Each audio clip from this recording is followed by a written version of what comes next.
101 টাকা কাবিনে বিয়ে করব। ও আপনার যিনি হাজবেন্ড হবেন উনি বললেন 101 টাকা কাবিনে বিয়ে করবে, এতে করে ভালোবাসা থাকবে নাকি? না তাহলে তা জানি না, উনি বললেন যে আমি 101 টাকা কাবিনে বিয়ে করব। তখন কাজী সাহেব বলেন যে আপনি কি আমার সাথে মশকরা করছেন? আসলে আমি আমার এই কথাটা মানে কোনো মিডিয়াতে এখন পর্যন্ত বলিনি, কখনোই বলিনি যে আসলে আমার খুব ছোটবেলায় বিয়ে হয়েছে। আমার পরিবার থেকে বিয়ে দেওয়া হয়েছিল। খুব ছোটবেলায় বলতে ধরেন তখন আমি মেডিকেল কলেজে ফার্স্ট ইয়ার। ওকে, পারিবারিকভাবে হয়েছিল বিয়েটা? হ্যাঁ, মানে কি বলবো, এখন ভাবি যে হয়তো ওই কারণেই আল্লাহ আমাকে শাস্তি দিয়েছে যে আমি তার সাথে সংসারটা করতে পারিনি, এই জন্য হতে পারে। দেখেন, আল্লাহ কিন্তু আমাকে ইশারা দিয়েছিল। আল্লাহ কিন্তু মানুষকে ইশারা দেয়, কিন্তু আমরা এত বোকা যে আমরা আল্লাহর ইশারা ধরতে পারি না।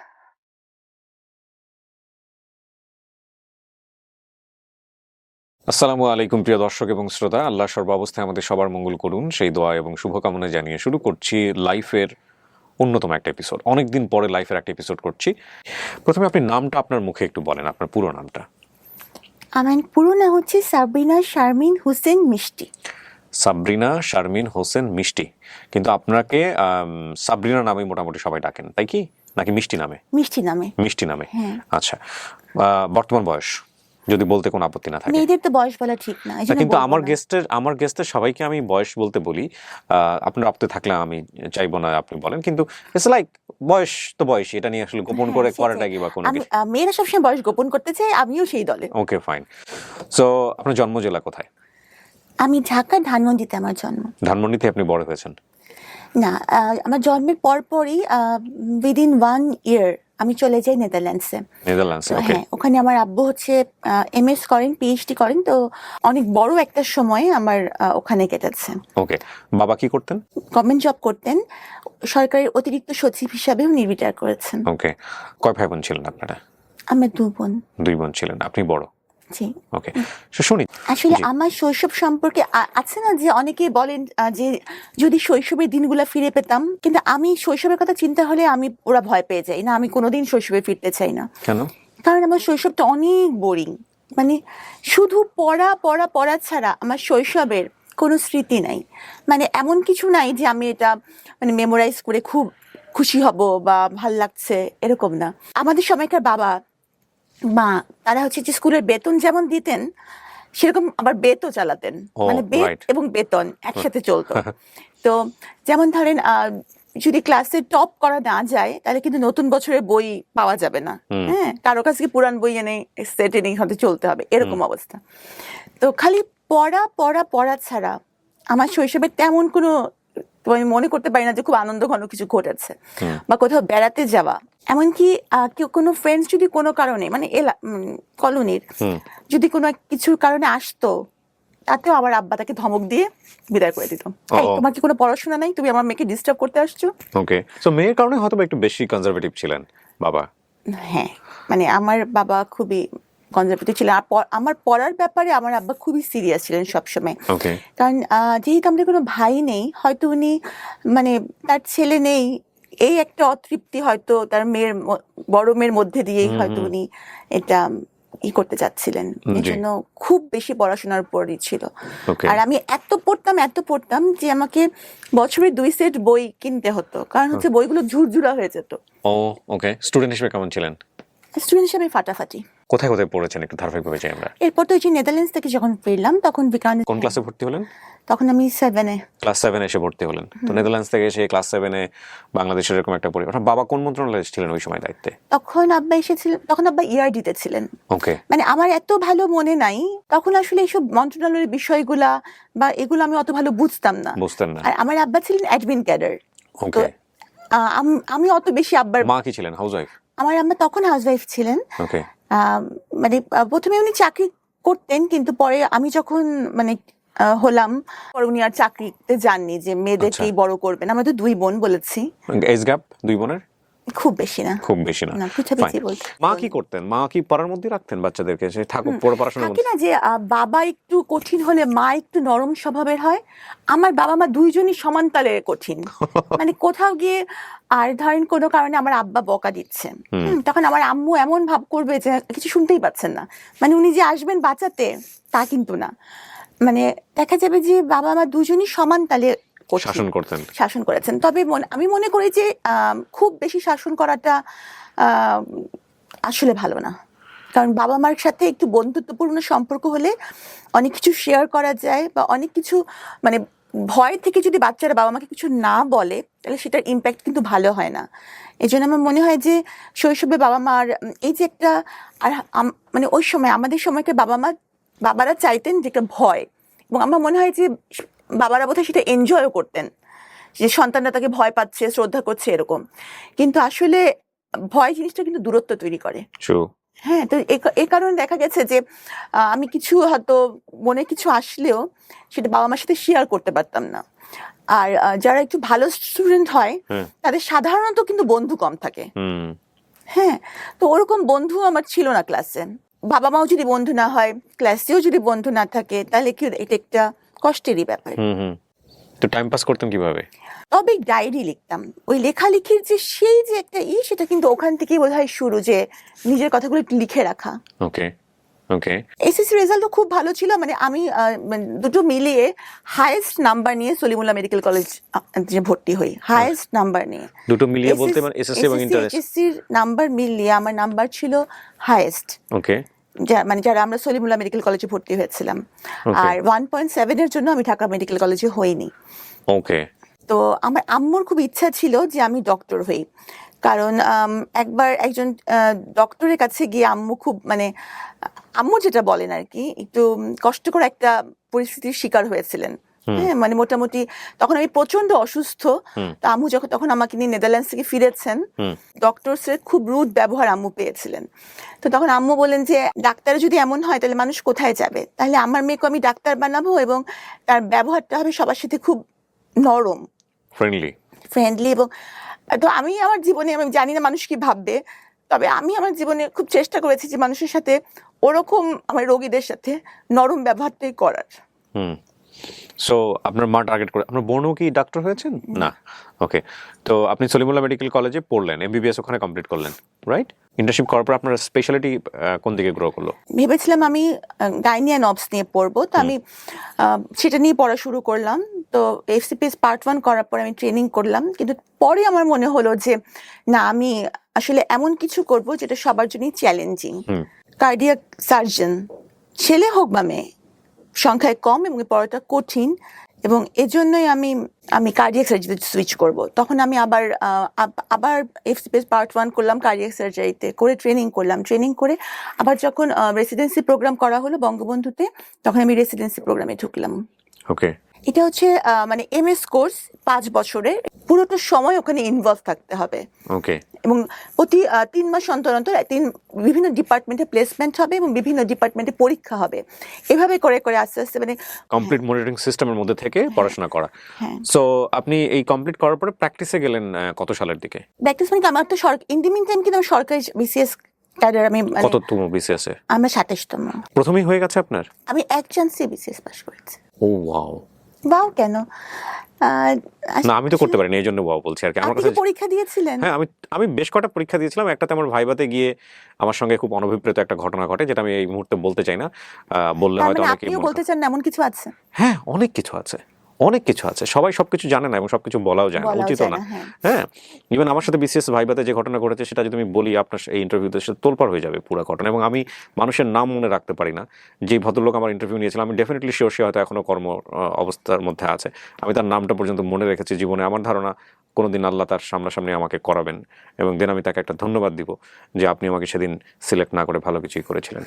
যাই হোক, সো ওটা একটা অন্য প্রসঙ্গ। আপনি অনেক মেরিটোরিয়াস। আমরা কি ঈদে মানে লাইভে আছি? না, কেউ দেখছে না, এটা রেকর্ড হচ্ছে জাস্ট। আপনার প্রথম পোস্টিং কোথায় ছিল? দিনাজপুরের রামডুবির হাট। গিয়েছিলেন ওখানে? হ্যাঁ, ওখানে 1.5 বছর আমি ছিলাম। 1.5 বছর। It's okay. আপনার ওখানকার অভিজ্ঞতা কেমন ছিল? তখনের অবস্থা এমন ছিল যে ওখানে থাকতে অনেক কষ্ট হয়েছে। আমি তখন ওই যে এফসিপিএস করলাম তখন ট্রেনিং পোস্টে আমার পোস্টিং হয়ে গেল ঢাকা মেডিকেল কলেজে, তখন চলে আসলাম। কিন্তু ওই সময়টুকু খুব কষ্ট হয়েছে। আরেকটা ব্যাপার কি, আমার আব্বা হচ্ছে যে এমন মানুষ যে আমার আব্বা কখনো কারোর কাছে কোনো সুপারিশ তার মেয়ের জন্য কখনো করবেন না। আমার আব্বা কিন্তু যখন আমি মেডিকেলে মানে ভর্তি পরীক্ষা দিই, তখনও আমার আব্বা সরকারি চাকরিতে আছেন, উচ্চপদস্থ কর্মকর্তা। আবার এমনকি যখন আমি বিসিএস পরীক্ষা দিই তখনও আব্বা সরকারি চাকরিতে। কিন্তু আমি আব্বাকে ভুলেও বলিনি যে আমার কবে মানে ভাইভা হবে, কারণ আব্বা কিছু বলবেনও না এবং মানে কোনো লাভও নাই, এবং আমি চাইও না। আচ্ছা, হ্যাঁ, মানে আমার আব্বার সাথে ওই যে বললাম একটা দূরত্ব ছিল, এই জন্য একটা ইগোর কনফ্লিক্ট কিন্তু সবসময় ছিল, ওকে, যে আমার একটা ছিল যে না, আমি আব্বার কাছ থেকে সাহায্য নিব না। ওকে, তো বা আমার আব্বার কাছে আমি কিছু চাই না, বা তার কাছে আমি ছোট হব না। আমি মানে এই জিনিসটা তখন বুঝতে পারতাম না যে বাবা আমার কাছে মানুষ সবসময় ছোটই। Sabrina, if you want to cry there is no problem, you can cry. হ্যাঁ, কান্না হাইড করতে হবে না, কান্না আমাদের জীবনের একটা অংশ। কাঁদতে পারাটা একটা বিশাল গুণ, সবাই কাঁদতে পারে না। হ্যাঁ, এবং যারা কাঁদতে পারে না তারা আমি মনে করি অনেক কষ্টের মধ্যে থাকে। আল্লাহ আমাদেরকে চোখের পানি দিয়েছে আমাদের কষ্ট নিবারণ করার জন্য। So if you want to cry you can cry, no problem. আপনি এফসিপিএস করার জন্য আপনি ঢাকাতে হ্যাঁ, আসলেন। পার্টনার পরীক্ষা দিয়ে ট্রেনিং পোস্টে ঢাকা মেডিকেল কলেজে আমার পোস্টিং হলো। ওকে, সো ওখানে আসলেন এবং আসার পরে আপনি পড়াশোনা করছিলেন এবং ডেফিনেটলি তখন আপনার বিয়ে হয়নি, হয়েছে কি? আমি জানি না আপনার লাইফ সম্পর্কে, যে কারণে আমি জিজ্ঞেস করছি। আসলে আমি আমার এই কথাটা মানে কোনো মিডিয়াতে এখন পর্যন্ত বলিনি, কখনোই বলিনি, যে আসলে আমার খুব ছোটবেলায় বিয়ে হয়েছে। আমার পরিবার থেকে বিয়ে দেওয়া হয়েছিল খুব ছোটবেলায় বলতে? ধরেন তখন আমি মেডিকেল কলেজে ফার্স্ট ইয়ার। ওকে, পারিবারিকভাবে হয়েছিল বিয়েটা? হ্যাঁ, আমাদের ফ্যামিলির মেয়েরা সবাই খুব সুন্দরী, হুম হুম এবং তারা কখনো কোনো চাকরি করে না এবং চাকরি করতে তাদের প্রয়োজন হয় না। তো তারা সবাই স্বাভাবিকভাবেই বড় লোকের ওয়াইফ। তো আমার কিন্তু পড়াশোনার প্রতি অসম্ভব ঝোঁক ছিল। তো মানে আমি ঠিক সংসার করা বা এই জিনিসটার মতো ম্যাচিউরিটি বা কিছু আমার ছিল না। হুম হুম তো আমি দেখা যেত যে আমার বাবার পাশে থাকতাম এবং আমি খালি পড়তাম, মানে সংসার করা ওইভাবে যাওয়া হতো না না? আমি কখনোই যেতাম না। হ্যাঁ, তো এই কারণে দেখা গেছে যে আমার ওই সংসারটা টেকেনি। এইখানে একটা লম্বা গল্প। ওই সংসারটা কত বছরের ছিল আপনার প্রথম বিয়ের সংসারটা? যেভাবেই থাকুক না কেন, মানে ডিভোর্স হওয়া পর্যন্ত কত বছর? 4-5। 4-5 বছর। মানে আপনি বিসিএস এ জয়েন করেছেন না তারই আগে ডিভোর্স হয়ে? তার আগে। তার আগে ডিভোর্স হয়ে গেছে। আচ্ছা, এখানে একটা বিষয় আমরা একটু বলে রাখি। আপনারা যেহেতু সামাজিক যোগাযোগ মাধ্যমের কল্যাণে হোক বা করোনাকালীন সময়ে ওনাকে নিয়ে প্রচুর রিপোর্ট হয়েছে সে কারণেই হোক, তো সুতরাং ওনার ফেসটা অনেক নোন। আর আমাদের অনুষ্ঠানের ডিসক্লেইমারে কিন্তু একটা কথা আমরা স্পষ্টভাবে সবসময় বলে দিই যে কোনো লাইফের গল্প এখানে যখন বলা হয় তখন দুটো বিষয় আমরা খেয়াল রাখি। এটা একটা একপাক্ষিক বক্তব্য, আর এটা কোনো ইনভেস্টিগেটিভ শো না। এবং আমরা সচেতনভাবে চেষ্টা করি যদি ওনার বক্তব্যের জায়গাটি থেকে এমন কোনো ব্যক্তি বা প্রতিষ্ঠানের নাম আসে যেটা ওনার বক্তব্যের প্রেক্ষাপটে হেয় বা অপমানজনক হতে পারে, তাহলে ওই ব্যক্তি এবং প্রতিষ্ঠানের নাম এবং আইডেন্টিটি সমস্ত কিছু আমরা হাইড করি। এটা হচ্ছে এক। 2 নম্বর পয়েন্টটা হচ্ছে যে ওনার যেহেতু বর্তমানে একটি মহামান্য আদালতে একটি মামলা চলমান অবস্থায় রয়েছে এবং সেহেতু এই পুরো কন্টেন্ট মানে সোশ্যাল মিডিয়াতে ওনার এই যে বক্তব্যটি যাচ্ছে লাইভ থেকে, studio of creative arts and থেকে, এই বক্তব্যের কোনো অংশই জাস্টিফাইড না, মানে আমাদের জায়গা থেকে জাস্টিফাইড না। আমরা কোনোভাবে ইনভেস্টিগেট করে এটা প্রচার করছি না, জাস্ট এটা ওনার জীবনের একটা ফিলোসফি, মতামত। সে অর্থে কে গুরুত্ব দেবেন কে গুরুত্ব দেবেন না তার ব্যাপার। তো সে জায়গা থেকে আমরা কোনো অংশই কখনোই যাতে করে কোর্ট বা অন্যান্য জায়গাতে যাতে এটা কোনো এভিডেন্স হিসেবে ব্যবহার না করা হয় সেই ব্যাপারে আমরা স্পষ্টভাবে এই অনুষ্ঠানের শুরুতেই দিক নির্দেশনা দিয়ে রাখছি। তো এক পর্যায়ে কি আপনি সিদ্ধান্ত নিলেন নাকি ফ্যামিলিগতভাবে? ফ্যামিলিগতভাবেও না, আমিও না, কারণ হাজবেন্ডই ওরকম দিয়ে চিন্তা দিয়েছে? ভাবনা আমার ছিল না। আমার হ্যাঁ, হাজবেন্ডই দিয়েছে এবং উনি অসম্ভব ভালো মানুষই ছিলেন। আচ্ছা, কিন্তু উনি তো বিয়ে করেছেন সংসার করার জন্য, তাই না? রাইট। সুতরাং উনি তো আর এটা মানে উনি কতদিন এরকম করবেন, মানে সংসার করার মতো ম্যাচিউরিটি আসলে তখন আমার ছিল না। আপনারা দুজন বসতেন, বিষয়গুলো নিয়ে আলোচনা হতো যে উনি আসলে কি চান, বা বিয়ের আগে আপনারা কোনো কথোপকথন করেছেন কিনা? একদমই কোনো কথোপকথন হয়নি? না বাবার জায়গা থেকে এত বড় ভুল হতে পারে? এত শিক্ষিত একজন মানুষ। না না, উনি তো আমার বাবা তো মানে আমি বললাম মানে আমার প্রথম হাজবেন্ড যিনি ছিলেন উনি তো অনেক শিক্ষিত। না, কিন্তু বাবা তো উনি নিশ্চয়ই BCS বিয়েটা অ্যারেঞ্জ ক্যাডার। করেছেন, বা মা তো হ্যাঁ, তো ওনারা তো নিশ্চয়ই মেয়ের মেন্টালিটিটা জানতেন বা না ডিসকাস। অতটা মানে বিশাল দূরত্ব আসলে। মানে বিশাল দূরত্ব তো বলতেই হবে, এতটা জানতেন না, কারণ আমার বাবা মা যাকে আমার জন্য ঠিক করেছিলেন বা বাবা মা করেছিলেন ওনারাই আসলে রাইট ছিলেন।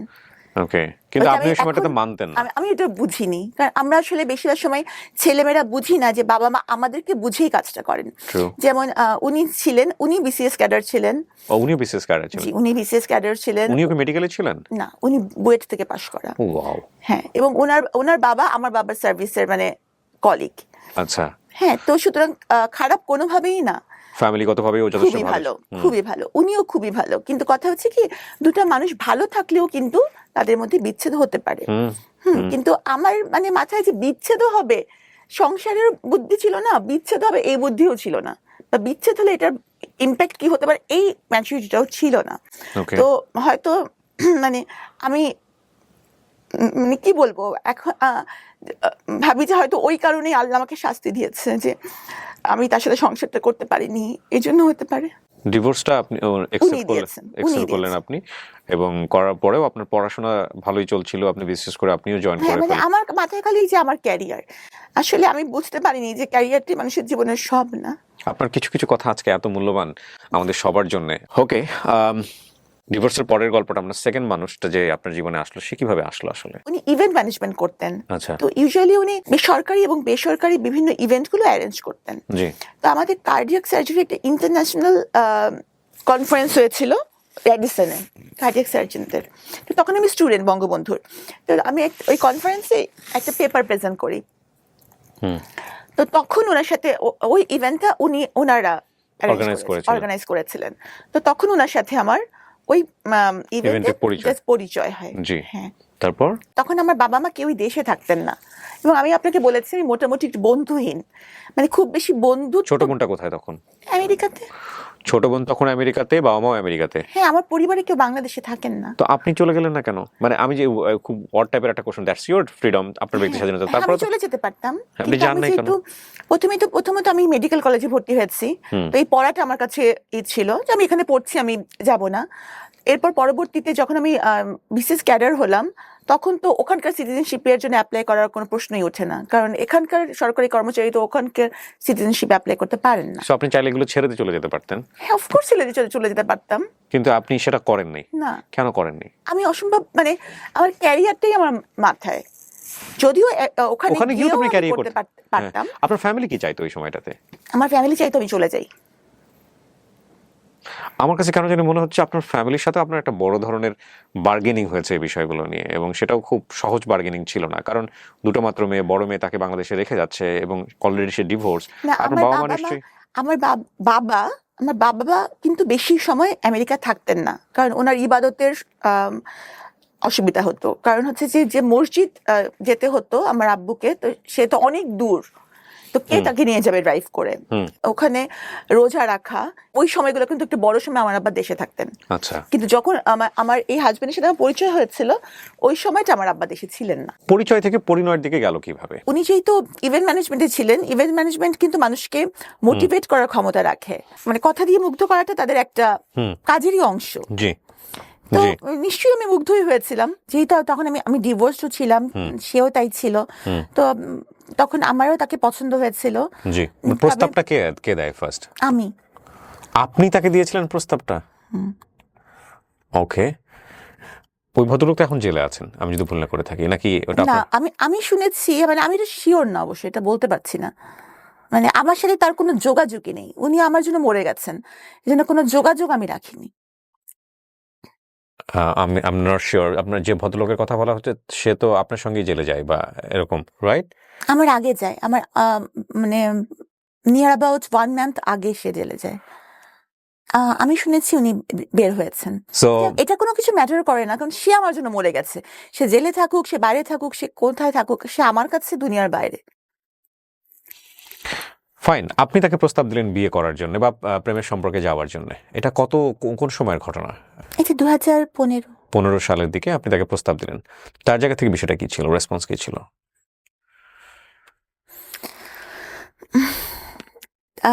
তাহলে বিয়ের ঘটনাটা বলতে? হ্যাঁ প্লিজ, আমি তো শোনার জন্য অপেক্ষা করছি, বলেন না। আমি ভাবছিলাম যে কোনো সম্পর্কই আসলে মানে আমাদের মাথায় যে আমরা তো পুরান কালের মানুষ, বিয়েটাই আমাদের কাছে মানে জাস্ট ফ্রেন্ড তো টাইপের, এটা তো আর তখন না আমাদের। তো বিয়ের কথাটা আমি বলেছি যে তাহলে আমরা বিয়েই করব। পরিচয় মাত্র 3 মাসের কিন্তু। হ্যাঁ, তো আর আব্বা আম্মাকে তো বলা যাবেই না, আব্বা আম্মা দেশেও নাই, আর আমার আব্বা মামা কখনোই এই বিয়েতে জীবনেও রাজি হবে না, জীবনেও না। তা আমি বললাম তো, উনিও বললেন যে হ্যাঁ ঠিক আছে। তো ওনার কিছু আত্মীয় স্বজন, আবার আমার ফ্রেন্ডসরা ছিল, বান্ধবীরা মেডিকেল কলেজের, বিয়ের দিন কিন্তু আমার কে ওরা হলুদ টলুদ লাগালো, তো হলুদ লাগানোর পর সেদিনই সন্ধ্যাবেলা বিয়ে হবে, এরকম একটা। ওকে, মানে ওইভাবে ওনার ফ্যামিলিও ইনফর্ম ছিল না যে আপনাকে বিয়ে করতে ওনার হচ্ছে? ফ্যামিলিরও কেউ খুব একটা এখানে থাকে না। মানে ওই সময়টা থেকে আপনি ওনার সম্পর্কে খুব ভালো করে জানতেন আগাগোড়া? হয় জানতাম নাকি না। এত মেরিটোরিয়াস একটা মেয়ে? আসলে কিছু কিছু আসলে একটা জায়গায় মানুষ যে আমরা পড়াশোনা করলে সব দিক দিয়ে খুব একেবারে মানে সবাই এটাই বলে যে হ্যাঁ সে ডাক্তার, সে কেন এটা জানবে না বা বুঝবে না, কিন্তু সবসময় কি এটাই যে আমি না, আমি মেধাবী আপনার হলে। সঙ্গে একমত, কিন্তু আমি আমার দর্শকদেরকে ইনফ্লুয়েন্স করতে চাই না এই বিষয়ে। আমি ব্যক্তিগতভাবে আপনার সঙ্গে একমত। কেন একমত বলছি, যে মানুষজন বলে না, গুরুজনরা বলে না যে প্রেম একটা বোকা, প্রেম অন্ধ করে দেয় মানুষকে, প্রেম একটা ইলিউশন। জীবনে কখনো কখনো এই জিনিসটা চরম পর্যায়ের সত্য, এবং সেটা আমরা ধাক্কা না খাওয়া পর্যন্ত আসলে বুঝতে পারি না। এবং এই ধাক্কাটা কারো কারো জীবনে খুব অল্প সময় চলে আসে, আবার কারো কারো জীবনে খুব লম্বা সময়ের পরে আসে। বাট এই ধাক্কা কারো জীবনে না আসুক, সেটার জন্য আবার এটা ঠিক যে এই ইলিউশন থেকেও অসংখ্য ভালো ঘটনার জন্ম হয় পৃথিবীতে, তাই না?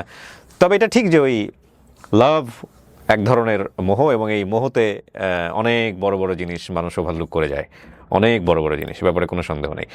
আপনি ওনার সম্পর্কে তেমন কিছু জানতেন না, আর উনি তো মোটামুটি জানতো বোধহয় আপনার সম্পর্কে, যে আপনার ফ্যামিলিরা কারা কারা আমার আছেন। সম্পর্কে সব জানতো, আমার সম্পর্কে তো এখনো তো আমি অনেকের সম্পর্কে জানি না, কিন্তু সবাই তো আমার সম্পর্কে জানে। সো না, ডেফিনেটলি আপনার সেই সময় তো সেরকম অবস্থা ছিল না, এখনকার জানার অবস্থা তো অন্য কারণ। মানে অনেকের জানার আগ্রহ থাকে, তো আমার মনে হয়নি যে আমার কিছু জানার দরকার বা কার মাধ্যমে জানবো, কাকে জিজ্ঞেস করবো তার সম্পর্কে, মানে এরকম। আর সে তো আর কোনো মানে এখানকার কোনো স্টুডেন্ট ছিল না যে তার কলেজে গিয়ে আমি জিজ্ঞেস করবো, বা এটা আমার মাথায় আসে না যে কিছু আমার জিজ্ঞেস করা লাগবে। আচ্ছা, হ্যাঁ, এটা আমার মাথায় আসে নাই, সত্যি কথা যেটা। সো তারপর কি হলো? তো তখন ওই যে সেদিন বিয়ের সন্ধ্যায় ঘটনা, আমার হ্যাঁ বিয়ে। হ্যাঁ, তারপর? তো উনি আসলেন, আমার ফ্রেন্ডসরা ছিল, এসে উনি বললেন যে আমি তো বিয়ে করব না। ও, তখন আমার মনে হলো যে কি মানে এটা কেমন কথা, মানে আমার ফ্রেন্ডসরা আমাকে হলুদ লাগাইছে যে আমার বিয়ে হবে, আর অলরেডি কিন্তু আমার একটা বিয়ে, আমার জীবনে এরকম একটা ঘটনা আছে। ওনার লাইফে কি এরকম কিছু ছিল আপনার মতো? হ্যাঁ, আমি পরে জানতে পেরেছি। তখন পর্যন্ত আপনি কি জানতেন এটা বলেন আমার। তখন পর্যন্ত জানতাম যে উনি বিবাহিত, ডিভোর্সড। ও, তখন পর্যন্ত আপনি জানতেন যে আপনার মতো উনিও বিবাহিত, ডিভোর্স, এবং ওনার কোনো বাচ্চা কাচ্চা নাই? না, বাচ্চার কথা জানতাম, বাচ্চা আছে এটা জানতেন আপনি? জানতাম। ওকে, ফাইন। কিন্তু তখন আমার কাছে এটা মনে হলো যে এটা একটা, মানে আমিও তখন এমন ছিলাম যে আমার কাছে মনে হলো যে ইগোর ব্যাপার, কি আমাকে বিয়ে করবে না, মানে আমাকে কেউ বিয়ে করবে না, এটা কেমন কথা। কিসের কমতি আছে আমার, হ্যাঁ, যে কারণে আমাকে বিয়ে করবে না? হ্যাঁ, মানে আমার এরকম মনে হলো। আসলে অনেক মানুষ, অনেক বিশেষ বিশেষ সিচুয়েশন মানুষ অনেক বোকা হয়ে যায়।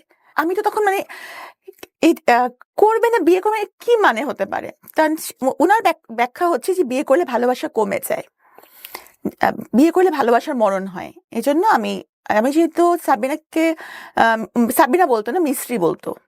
মিশ্রি? হ্যাঁ, মিস্ত্রি। মিষ্টি না বলে মিশ্রি বলতো? হ্যাঁ, বলতো যে মিশ্রির মতো মিষ্টি, এ কারণে? মিস্ত্রির মতন অনেক সাদা, এজন্য। ও, আচ্ছা, ঠিক আছে। আচ্ছা, হ্যাঁ, তো বলতো যে আমি মিস্ত্রিকে তো অনেক ভালোবাসি, তো এই জন্য ভালোবাসলে মানে বিয়ে করলে ভালোবাসার মরণ হয়, জন্য বিয়ে করবো না। তো এই ধরনের অদ্ভুত কথা শুনতে সবাই খুব আর আমি তো তখন চরম পরিমাণে কান্নাকাটি, যে আমার তো এখন মান সম্মান চলে যাচ্ছে হ্যাঁ, ফ্রেন্ডসদের সামনে। হ্যাঁ। মানে তখন আমার সবকিছু বাদ দিয়ে এটাই মনে হলো। হ্যাঁ। আচ্ছা, গেল, যাই হোক। তারপরে তাকে অনেকভাবে রাজি করানো হলো। আমার যে ক্যামেরাম্যান ছিল, ফটো তোলার জন্য এসেছিল, সেই ক্যামেরাম্যান ক্যামেরা ফেলে ভেউ ভেউ করে কাঁদছে। ওহো, কান্নার কথা আপনার, সে ক্যামেরাম্যান কাঁদতেছে, আমি বুঝলাম না। সবাই কাঁদতেছে। ওকে, ফাইন। মানে আমার ক্যামেরাম্যান কাঁদতেছে, আমিও তো কাঁদতেছি। ছবি টবি তুলতে পারতেছে না বোধহয়, পেমেন্ট একটা পাবে। ছবিও নাই আমার এই জন্য বিয়ের। ওকে, তারপর? হ্যাঁ, তো মানে শুনতে আপনার কাছে মনে হচ্ছে খুব মজা না, কিন্তু তখন আমার কাছে মনে হচ্ছিল যে আমার definitely I feel you definitely it's a very important thing. মনে হচ্ছিল আমি খুবই মানে। কিন্তু আপনি যদি আজকের কথা চিন্তা করেন, সেই সময়টা যদি আপনি এগ্রি করে নিতেন, তাহলে কি হতো? আমি বলি ঘটনাটা, আচ্ছা। আমি তখন অপমানের শেষ আছে, যে এটা কি, আমি অনেক কাঁদতেছি, সবাই কাঁদছে, আমার ফ্রেন্ডসরা তো মরা কান্না জুড়ে দিচ্ছে। হ্যাঁ, শেষ পর্যন্ত সবাই বুঝায় টুঝায়, তারও আত্মীয় স্বজন যার যে কয়জন ছিল বুঝায় রাজি করালো, ঠিক আছে। তো এখানে এরকম হলুদ হয়ে গেছে, এরপর তুমি না করছো তো ঠিক না। আচ্ছা, তখন সে রাজি হলো। পরে কাজী সাহেবকে আনা হলো। হ্যাঁ, মোটামুটি বলাই ছিল কাজী সাহেবকে। কাজী সাহেবের এই অবস্থা থেকে চলে গেছিলেন, তবে ওনাকে আনা হলো। ওকে, উনি তখন আমার মানে উনি বললেন যে আমি 101 টাকা কাবিনে বিয়ে করব। ও আপনার যিনি হাজবেন্ড হবেন উনি বললেন 101 টাকা কাবিনে কাবিনে বিয়ে করবে। এতে করে ভালোবাসা থাকবে নাকি? না তাহলে? তা জানি না, উনি বললেন যে আমি 101 টাকা কাবিনে বিয়ে করবো। তখন কাজী সাহেব বলেন যে আপনি কি আমার সাথে মস্করা করছেন? আর মানে দেনমোহরটা কিন্তু মেয়ের স্টেটাস, মেয়ের শিক্ষাগত যোগ্যতা, মেয়ের ফ্যামিলি, মানে এখন যেহেতু আমি ল পড়ি এখন আমি জানি যে এগুলো দেখে নির্ধারণ করা হয়। হ্যাঁ, ইচ্ছে মতো কিন্তু এটা করা যায় না। দেনমোহরটা অথবা মেয়ের নিকটাত্মীয় কত কাবিন হয়েছে সেটা দেখে। তো কাজী সাহেব তো খুব রাগ, তো কাজী সাহেব চলে গেলেন। কাজী সাহেবেরও তো লস। হ্যাঁ, কাজী সাহেবের কি লস আছে? কারণ আমি যতদূর জানি যে দেনমোহরের উপর একটা ওই 1000 টাকা দেওয়ার কিছু একটা ব্যবস্থা। দেনমোহরটা কিন্তু মজার বিষয় না, আসলে দেনমোহরটা মেয়েদের অধিকার। হ্যাঁ, অফকোর্স এগ্রিড। হ্যাঁ, কিন্তু বাংলাদেশের অনেক প্রেক্ষাপটে এটা খুব মজার বিষয় এবং এটা নিয়ে যথেষ্ট রকমের এক ধরনের ব্ল্যাকমেইলও হয়, এই ব্যাপারে কোনো সন্দেহ নাই। দেনমোহর নারীর অধিকার এবং এটা আদায় করতে হবে, রাইট। এবং ইসলাম এটাকে পূর্ণ সমর্থন দিয়েছে এবং সেই দেনমোহরই হওয়া উচিত যেটা ছেলের পক্ষ থেকে পরিশোধ করা সম্ভব। ছেলের পক্ষ থেকে পরিশোধ এবং ছেলের অবস্থা। বেশিরভাগ সময় আমরা অনেক সময় দেখি যে দেনমোহরটা এমন নির্ধারণ করা হয় যাতে করে একদম গলের কাটা হয়ে যায়, মানে ডিভোর্স দিয়ে দিলে যাতে বের হতে না পারে এমন। যাই হোক, ওটা অন্য প্রসঙ্গ। তো আপনাকে দিল 101 টাকা, আপনি প্রশ্ন করলেন। হ্যাঁ, না, আমি যে সে যে রাজি হয়েছে এটি তো আমি খুশি। তো যাই হোক, তো কাজী তো চলে গেলেন। তা আবার নতুন করে দেন দরবার শুরু হলো। হ্যাঁ, পরে কাজী সাহেবকে আবার রিকোয়েস্ট করে ফিরায় আনা হলো। দেখেন, আল্লাহ কিন্তু আমাকে ইশারা দিয়েছিল। আল্লাহ কিন্তু মানুষকে ইশারা দেয়, কিন্তু আমরা এত বোকা যে আমরা আল্লাহর ইশারা ধরতে পারি না। এটা কি 101 টাকাই হয়েছে? না, 1,01,000 টাকা হচ্ছে। 1,01,000 টাকা দেনমোহর, 101 টাকা দেনমোহর ধরা যায় না। না, 101 টাকা দেনমোহর এটা কখনই সম্ভব না। আমার সামাজিক অবস্থান, উনার ইনকাম, এই সবকিছু মিলাই কিন্তু দেনমোহর একটা মজার বিষয় না কিন্তু। এটা আমি আরো ভালো করে জানলাম যখন আমি ল পড়ছি। তো যাই হোক, এই ঘটনার পরে আমার খুব অপমান বোধ হলো যে এরকম কাউকে বিয়ের রাতে এরকম একটা খুব বাজে ঘটনা। হ্যাঁ, তখন আমি রাগ করে বললাম যে ঠিক আছে তাহলে। এরপর আমি চলে গেলাম আমার বাসায়। তো এই ঘটনার আরো 3 মাস পরে আমি তার সাথে সংসার শুরু করি। কিন্তু 3 মাস কোনো যোগাযোগ ছিল না ওনার সঙ্গে আপনার? প্রথম দিকে আমি যোগাযোগই রাখিনি, কারণ আমার খুব অপমানিত বোধ হচ্ছিল যে এই ঘটনাটার পরিপ্রেক্ষিতে। 5 মাস পর আমি জানতে পারি যে ওনার কিছু আছে, যে কারণে উনি থেকেছিলেন। কিভাবে জানলেন আপনি? কার কাছ থেকে জানলেন বিষয়টা? মানে যখন ওনার কিছু আচরণ দেখলাম, বিভিন্ন আচরণ দেখলাম, তখন ওনার পরিবারের সাথে যোগাযোগ, কথাবার্তা, তখন তো ইতিমধ্যে ওনার পরিবারের সাথে, ওনার মার সাথে, সবার সাথে যোগাযোগ আছে, তখন তাদের কাছে জানতে পারলাম। উনি কিন্তু আমাকে প্রচন্ড ভালোবাসতেন, এই বিষয়ে কিন্তু কোনো সন্দেহ নেই, মানে খুবই ভালোবাসতেন। কিন্তু আবার উনি আবার ডেসপারেটও ছিলেন খুব বেশি, যেমন গায়ে হাত তুলতে বিন্দুমাত্র ওনার দ্বিধা ছিল না। তো বিয়ের 5 মাস পরে এটা আমি জানতে পারলাম। তো তখন কিন্তু আমি চাইলে চলে যেতে পারতাম, তখন কেউই জানে না বিয়ের ঘটনাটা আমাদের। কিন্তু আমি তখন তাকে দেখেছি রোগী হিসাবে, যে আমি যদি চলে যাই তখন সেটাকে আরো বেশি রোগী সে হয়ে যাবে। মানে বাবা মাও কাছেও একটা মান সম্মানের ব্যাপার। বাবা মা জেনেছে ততদিনে যে আপনি বিয়ে করেছেন? ততদিনে বাবা জেনেছে। কি বলেছে? বাবা মা তো প্রথম 1 বছর আমার সাথে কথা বলে নাই। হ্যাঁ, তখন যদি আমি আমার বাবা মাকে বলি যে আমি খুব কষ্টে আছি বা সে আমার গায়ে হাত তোলে, তখন বাবা মা কি করবে? তখন তো বাবা মা বলবে আগেই মানা করছিলাম। তা আমার মাথায় তখন থাকলো যে না, বাবা মার কাছে ছোট হওয়া যাবে না। আমি আসলে বুঝি নাই যে বাবা মার কাছে মানুষ সবসময় ছোটই থাকে। তো যাই হোক, কিন্তু এটা সত্য যে সে আমাকে ভালোবাসতো, টেম্পার লুজ করতো। হ্যাঁ, অল্পতেই। বিষয়টা একপাক্ষিক কিনা, নাকি আপনিও রেগে যে আপনিও অনেক সময় করতেন? না, আমি করতাম। প্রথম এক সহ্য করে মেয়েরা, তারপরে দেখা গেল যে সে হয়তো বা সেও তখন একই ভূমিকায় চলে যায়, এরকম হয়েছিল কিনা? না, আমার চিন্তা ভাবনাটা অন্যরকম ছিল। কি ছিল আপনার চিন্তা ভাবনা? মানে যেটা বলছেন এটা পাবলিকলি বলছেন, কিন্তু উনি চাইলে ডিফেন্ড করতে পারবে ভবিষ্যতে, সেই জায়গা থেকে বলছেন। হ্যাঁ, উনি তো চাইলে ডিফেন্ড করতেই পারবেন, কারণ আমি তো যা সত্য তাই বলছি। এখানে তো মানে আমার ওনার আত্মীয়স্বজনরাও নিশ্চয়ই দেখবেন, ওনারা সবাই দেখবেন। হ্যাঁ, যে ভালোবাসাটাও ওনার আত্মীয়স্বজনরা দেখেছেন, গায়ে হাত তুলতো সেটাও ওনার আত্মীয়স্বজনরা দেখেছেন, এবং ওনার আত্মীয়স্বজনরা মানা করতেন যে মিষ্টির গায়ে কেন হাত তুলিস, বলতো ওনাকে। ওনার আত্মীয়স্বজনরা সবাই বলতো। আর একটা ব্যাপার কি, মানে সবাই ভাবে যে একটা মানুষ যখন, একটা মেয়ে যখন মানে ফিনান্সিয়ালি ইন্ডিপেন্ডেন্ট হয়, তখন হয়তো তার মানে কোনো পারিবারিক দায়বদ্ধতা থাকে না, হয়তো তার স্বামীর কথা শুনতেই হবে এমন কোনো বিষয় থাকে না। কিন্তু কথাটা কিন্তু একদম ঠিক না। বরং যারা ফিনান্সিয়ালি ইন্ডিপেন্ডেন্ট হয় বা যাদের একটা সার্কেল থাকে, তারা কিন্তু অনেক কিছুই পরিবারের জিনিস গোপন করে, পাছে তাতে বদনাম হয় বা পাছে লোকে কিছু বলে এজন্য। তো আমি তখন আমার মধ্যে একটা ছিল যে ওই সময় আমার আগের ফেসবুকে বেশিরভাগ ছবি আমি আমার হাজবেন্ডের সাথে খুব হাসি খুশি ছবি দিতাম, যে অ্যাটলিস্ট সবাই দেখুক আমি ভালো আছি, কারণ কাউকে খারাপ আমি আছি এটা দেখায় তো কোনো লাভ নাই। আর আমি বারবারই বলতেছি যে উনি কিন্তু আমাকে ভালোবাসতেন, কিন্তু না ভালোবাসাটা ছিল একটু অন্যরকম।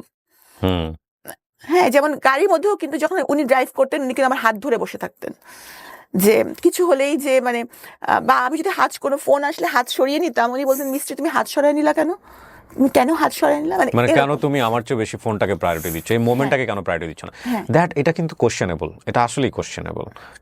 মানে ফোনটা ওই সময় কেটেই দেওয়া উচিত ডেফিনেটলি, কারণ ইটস বিউটিফুল মোমেন্ট। যাই হোক, আমি না না জাজমেন্ট করছি না। সবসময় না, মানে বিউটিফুল মোমেন্ট আমি তো মানে as a doctor I have to attend my phone calls, কারণ আমার রুগীরা ফোন করে, তখন তুমি ফোন না ধরে থাকতে পারবো না। আমার হসপিটাল থেকে ফোন আসে, ফোনেও না সমস্যা নাই, মানে হাতটা ছেড়ে দিয়ে ফোনটা ধরে আবার হাতটা ধরলাম না কেন।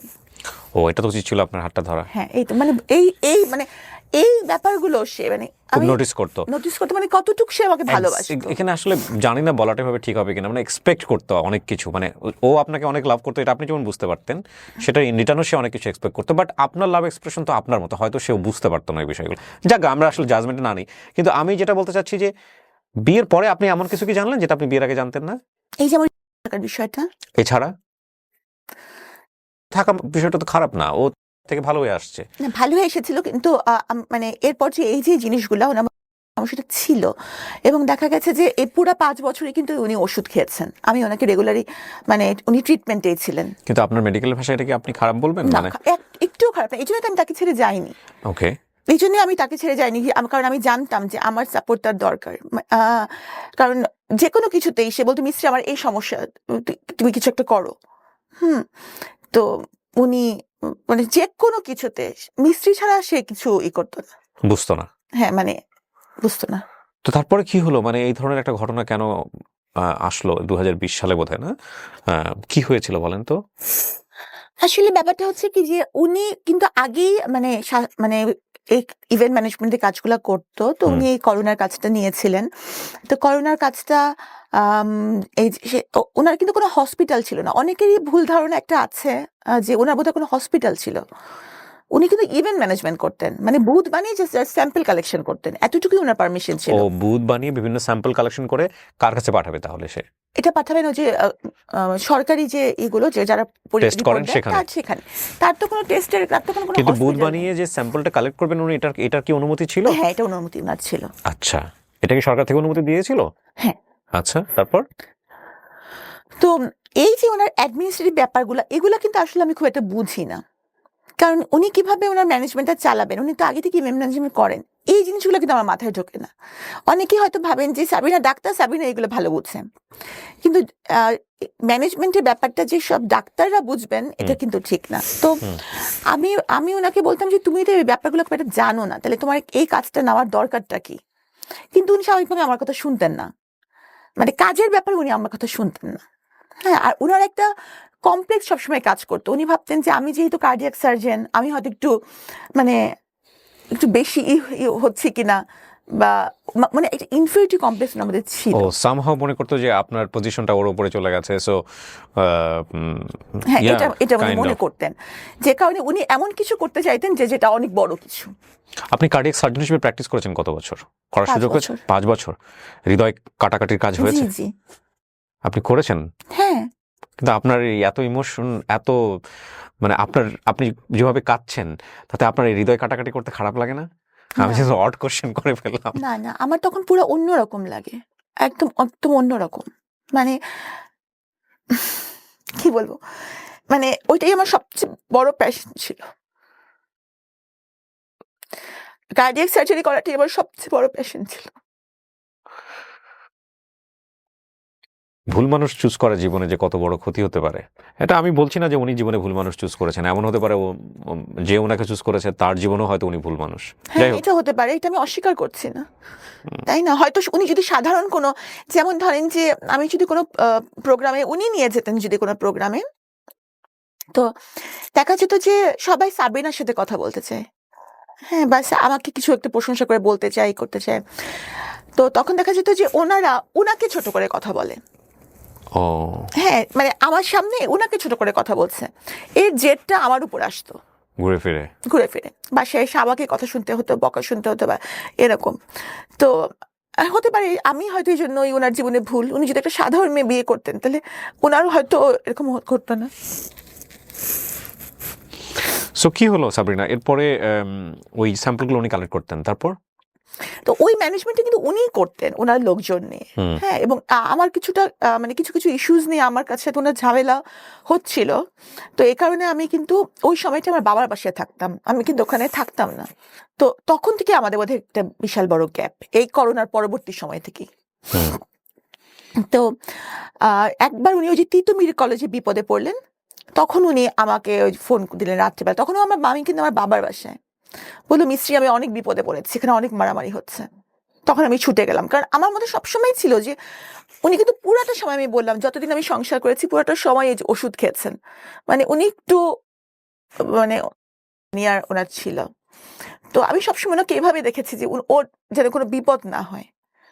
উনি ডাকলে, উনি আমার হাজব্যান্ড, উনি বিপদে পড়েছেন, সেই তিতুমিরে যাওয়াটাই কি আমার অপরাধ ছিল? নাহলে আমি কোনো কোম্পানির চেয়ারম্যান না, কারণ জেকেজি হচ্ছে একটা ব্যক্তি মালিকানাধীন কোম্পানি, প্রোপাইটারশিপ কোম্পানির কোনো চেয়ারম্যান বলে পোস্ট থাকে না, থাকতে পারে না। তারপরেও সবাই জানে জেকেজি চেয়ারম্যান আমি, যদিও এখানে চেয়ারম্যান বলে কোনো পোস্ট থাকা সম্ভব না। সবাই জানে সাবরিনাই সব করছে। তো আমি ভাবি যে সবই আল্লাহর ইচ্ছা, আমার কারাগারে যাওয়াটা হয়তো আল্লাহর ইচ্ছা। তিতুমিরে যাওয়ার পর আপনি কি দেখেছেন? আমি কিছুই দেখিনি আসলে। তিতুমিরে যাওয়ার পরে ওখানকার যে স্বাস্থ্যকর্মী ওরা বললো যে আমাদের উপর মানে হামলা হয়েছে। আর স্বাভাবিকভাবে কি, আমি যেহেতু মেডিকেল রিলেটেড, আমার কাছে মনে হবে যে স্বাস্থ্যকর্মীরা সঠিক বলছে, থাকে না মানুষ জাজমেন্টাল হয়ে যায়। তা আমার কাছে, আমি সত্য মিথ্যা যাচাই না করি, আমার মনে হলো যে ওরাই বুঝি সত্য বলছে, এখানে যে সত্যের বাইরে অন্য কিছু থাকতে পারে এটা আমার মাথায় আসেনি। এটাই তখনই হয়তো মিডিয়া আমাকে দেখেছে যে আমি ওখানকার কিছু জেকেজির কিছু, কিন্তু আসলে আমি কিন্তু তখন আমার বাবার বাসায় ছিলাম। আর আমি বলবো না যে আমার জেকেজি কিছু করেছে বা রিপোর্ট, এগুলো কিন্তু আমার জানা নাই, কারণ এই ম্যানেজমেন্টটা টোটালি ওনারা দেখতেন, এখানে আমার দেখার কোনো সুযোগ নাই। হ্যাঁ, জেকেজি হচ্ছে কি Jobeda Khatun general health care, সেটাও কিন্তু আমার হাজবেন্ডের দাদির নামেই, মানে পুরোটা জিনিসই উনাদের, সেখানে আমি শুধুমাত্র উনার ওয়াইফ হিসাবে 3টা বছর। আপনাকে অ্যারেস্ট করা হলো তাহলে কোন ইস্যুতে? মিডিয়া ওখানে ওই সময়টাতে কি নিউজ করে ফেললো? আর ওই সময়টাতে উনি যদি আসলে আপনারাই ভালো জানেন, যেহেতু চলমান মামলা, এই বিষয়ে আমি কিচ্ছু বলতে চাই না। আমি শুধু এটাই বলবো, আমি আমার পক্ষ থেকে এটাই বক্তব্য যে আপনার সঙ্গে আপনার হাজবেন্ডকে একসাথে অ্যারেস্ট করা হয়েছে? না, উনি আমার 1 মাস আগে অ্যারেস্ট হয়েছেন, অলমোস্ট 1 মাস আগে। আচ্ছা, তো অ্যারেস্ট হয়ে গেলেন এবং সেটা হচ্ছে ওই ফ্রড কেসের জন্য, আলটিমেটলি করোনা টেস্টের যে ফ্রড কেসটা, তাই কি? জি। ওকে, 1 মাস পরে আপনি, এটা কি আপনার হুট করে অ্যারেস্ট হয়ে গেল, না তার আগে থেকে আপনি বুঝতে পারছিলেন যে আপনাকে অ্যারেস্ট করা হতে পারে? আমি বুঝতে পারিনি। কেন? মানে আমি তো, মানে একটা মানুষ কেন বুঝতে পারবে তাকে অ্যারেস্ট করা হবে? মানে আমি যদি এটার কিছু হতাম। ওনাকে যখন মামলাটা করা হয়েছে সেই মামলার এজাহারে কি ছিল? আমার নাম ছিল না। তাহলে ওনার বক্তব্যের প্রেক্ষাপটে আপনাকে অ্যারেস্ট করা হয়েছে? সেটাও আমি জানি না। তো আপনাকে অ্যারেস্ট করা হলো, আপনি জানবেন কেন আপনাকে অ্যারেস্ট করা হলো? বললাম তো চলমান মামলা, আমি এখন কিছুই বলবো না, সময় এটার উত্তর দিবে। তবে আমি কিছুই জানতাম না, তো প্রমাণ হচ্ছে আমি রেগুলার হাসপাতালে ডিউটি করছিলাম। কোন হাসপাতালে সেটা? জাতীয় হৃদরোগ ইনস্টিটিউট, সরকারি হাসপাতালে। জি। তারপর? তো আমি যদি বুঝতেই পারতাম তাহলে তো আমি এত ইজি লাইফে থাকতেই পারতাম না। রেগুলার হাসপাতাল করা বা এগুলো করাকে আমি করতাম, আমি তো পালিয়ে যেতে পারতাম, আমার কাছে তো আমার পাসপোর্ট ছিল। কিন্তু এখানে আরেকটা প্রশ্ন, না ডেফিনেটলি আরেকটা আপনি যেমন আপনার জায়গাটা বলতে পারেন, আমাদের জায়গা থেকে কোয়ারি আসছে, আপনি অ্যান্সার করলে না করলেও সমস্যা নেই, এটা আপনার ফ্রিডম আছে এই অনুষ্ঠানে। সরকার যখন এরকম একজন গভর্নমেন্ট এমপ্লয়িকে অ্যারেস্ট করছে এবং একই সাথে সে একজন বিসিএস ক্যাডার, তখন সরকারের জায়গা থেকেও তো এটার একটা চরম পর্যায়ে যাচাই বাছাই করেই তারপর অ্যারেস্ট করা হয়েছে। সুতরাং এই বিষয়টাও তো আমরা চাইলেও মানে শুধু ইমোশনের জায়গাটা থেকে বিচার করতে পারি না। ডেফিনেটলি দেয়ার কোনো না কোনো রিজন ছিল। আপনি তো বোধহয় এখন সাসপেন্ড অবস্থায় আছেন, তাই কি? আমি সাময়িক বরখাস্ত অবস্থায় আছেন। সো আপনি বলতে চাচ্ছেন যে আপনার হাজবেন্ডেরই কর্মের জন্য বেসিক্যালি আপনাকে এই জায়গাটায় আসতে হয়েছে? আমি বলতে চাচ্ছি না যে উনি এই কাজটা করেছেন, আপনি সেটাও বলছেন না? আমি সেটাও বলছি না, কারণ আমি এটা জানি না। আচ্ছা, কি হয়েছে আপনি জানেনই না? আমি জানি না আসলে। তাহলে আপনি বলতে চাচ্ছেন যে মিডিয়াতে যে সব ঘটনা ঘটেছে বা যেগুলো নিয়ে আসা হয়েছে সেগুলো কি মিথ্যা? আমি তো এটাই বলবো যে যেহেতু মামলাটি চলমান, হুম এই জন্য আমি এই প্রসঙ্গে কিছু বলবো না। আর আমি যদি এখানে আপনার শোতে বসে কাঁদতে কাঁদতে মরেও যাই আমি নির্দোষ এটা বলে, যারা কোনো লাভ হবে না। ভাববে যে সাবিনা দোষী, তারা ভাববেই সাবিনা দোষী। যেমন ধরেন আমি কিন্তু এখন সাজা খেটে বের হয়েছি 3টা বছর। 3টা বছর কিন্তু কম কথা না। হ্যাঁ, একটা মানুষের জন্য 3টা দিনও জেলে থাকা কষ্টকর। এখনো কিন্তু আমি সাজা খাটার পরেও সাবিনার দিকে অভিযোগের আঙ্গুল রয়ে না গেছে। Not like this. আপনি 3 বছর খেটেছেন, আপনি সারাটা জীবন বাংলাদেশ সামাজিক প্রেক্ষাপটে কোনোদিন কি আপনি এই এই এই মানুষের যে কুদৃষ্টি সেখান থেকে বেরোতে পারবেন? কখনোই পারবেন না। আপনি যদি নির্দোষ হন, আপনি কোনোদিন এটা থেকে বেরোতে পারবেন না। এটা অপূরণীয় ক্ষতি। আমি বলছি না আপনি দোষী না নির্দোষ, এটা আমাদের সামাজিক জায়গা থেকে এটা একটা বড় ধরনের বিষয়। পুলিশ ধরা মানেই মনে করে নেয় মানুষ, এটা তো আপনি জেল খেটেছেন, পুলিশ ধরা মানেই মানুষ মনে করে নেয় যে সে খারাপ লোক। সো ওই জায়গাটা না আমরা পরে যাচ্ছি, কিন্তু আপনাকে তলব করা হয়েছিল। জি। সো আপনি অ্যাটেন্ড করেছেন, তারপর আপনাকে বলা হয়েছে জেলে চলে যাওয়ার জন্য। এর আগ পর্যন্ত, এই ঘটনার আগ পর্যন্ত আপনার নামে কোনো ধরনের কোনো ক্রিমিনাল কেস বা কোথাও কোনো কিছু কি আছে সরকারের খাতায়? কোথাও কিছু নাই। হলো তো আপনার বিসিএস জবই হওয়ার কথা না, নাই, এটাই ফার্স্ট। আপনি জেল জীবন নিয়ে একটা বই লিখেছেন, সেটা নিয়ে এবারের বইমেলায় তুমুল আলোচনা হচ্ছে, অনেকেই কিনেছেন, অনেকে রিভিউ করছেন। বন্দিনীটা কিন্তু আমার লেখার উদ্দেশ্য কিন্তু আমার জেল জীবন না, অন্তত এই খণ্ডটা, এটা প্রথম খণ্ড, আমি বন্দিনী দ্বিতীয় খণ্ডের কাজে হাত দিয়েছি। হ্যাঁ, এটা অন্তত অ্যাটলিস্ট আমার ঘটনা না, এটা হচ্ছে কি সুন্দর কথা লিখেছেন উনি বইয়ের। আহা, আমি তো দেখি না এই জিনিসটা। আপনি আমাকে বইটা দিয়েছেন, কি সুন্দর একটা অটোগ্রাফ দিয়েছেন। আল্লাহ আপনার দোয়া কবুল করুক। দেখেন সাবরিনা লিখেছেন কি সুন্দর করে, আপনারা পড়ে নিয়েন। হ্যাঁ, খুব সুন্দর করে। আমি একটু পড়ে শোনা, যেন উল্টোভাবে দেখা যাবে কিনা ক্যামেরায়। প্রচণ্ড খ্যাতিমান এই মানুষটিকে আল্লাহ আরও খ্যাতির শিখরে নিয়ে যাক। আলহামদুলিল্লাহ, আল্লাহ আপনার দোয়া কবুল করুক।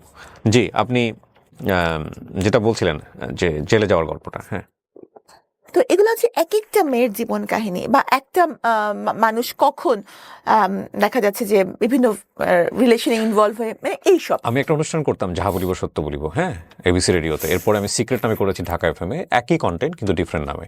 সেখানে আমি এরকম অসংখ্য কেস পেয়েছি, অসংখ্য কেস আমি এখানে এভাবে রিভিলও করেছি রেডিওতে, যেটা হচ্ছে যে একজন মানুষ কিভাবে অপরাধী হয়, কি অপরাধ করে এবং এটার পরিণতি কী হয়।